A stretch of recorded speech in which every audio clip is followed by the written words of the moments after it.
One organization reaches out to homeless families in Monmouth County.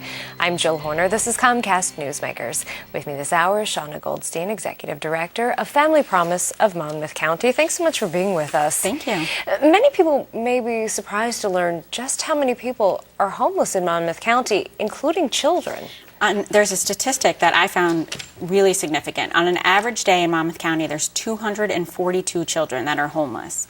So a lot of times there's a stereotype of the homeless person being that bum on the street, but really it's affecting families, especially in this economy. Most families are one paycheck away from being homeless. They're having to choose between putting food on their table, paying their utility bills, or paying their rent or their mortgage. And with the high unemployment rate, we're seeing a lot more families come into our shelter. So really a demand on your capacity at this Absolutely. point. We can only serve 5 families at a time. We're a very small program, but we always run with a waiting list. There's always families. Every day I get 5 phone calls a day requesting help.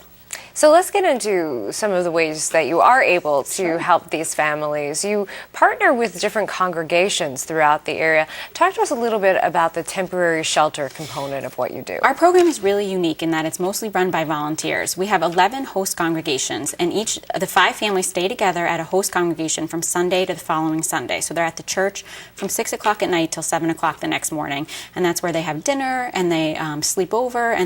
And I had a family tell me that they were just so grateful to have a bed to sleep in because they had been sleeping on a floor for so long. And the fellowship that they get from the volunteers, just the support and just, that shoulder to lean on during this tough time. The volunteers are such an important part of our program. And this is a way for families to stay together as well. Absolutely. I had a family come to us back in the fall where the dad was working full-time in a factory, had been there like 10 years. The mom got sick. They couldn't afford the medical bills. It was, choosing between medical and rent. They ended up becoming homeless. If we didn't exist, the dad would have stayed in New Jersey, the mom would have gone to Texas, and the child would have gone to Florida. And they wouldn't have been able to stay together as a family. So they came to us. They were able to stay together, save money, work towards some goals, and then they were able to move out and into their own housing. So that's just one example of how this program can work. We talked a little bit about the temporary shelter component and the idea of working with 11 different congregations.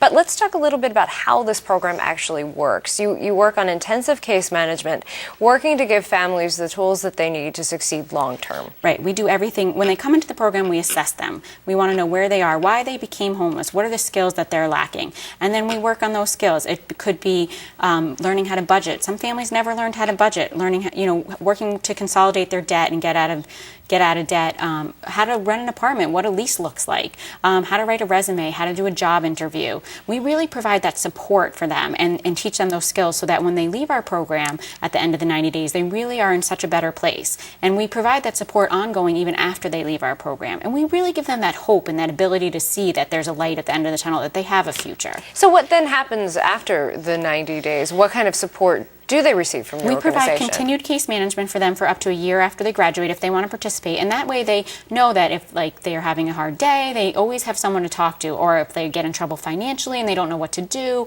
we can continue to help them. And we really link them with the services in the community that we know are going to be a resource for them.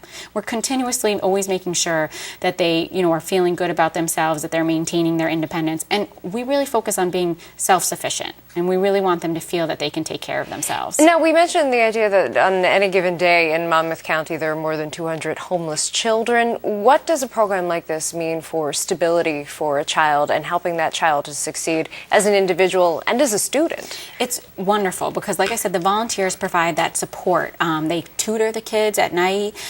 They help the parents with parenting. One of the things we focus on a lot is parenting skills because when a child comes into a situation like this, you can see some acting out behaviors. And we really just provide that stability for the families and provide the support for the parents. So we see our kids grow and actually they don't want to leave at the end of the 90 days.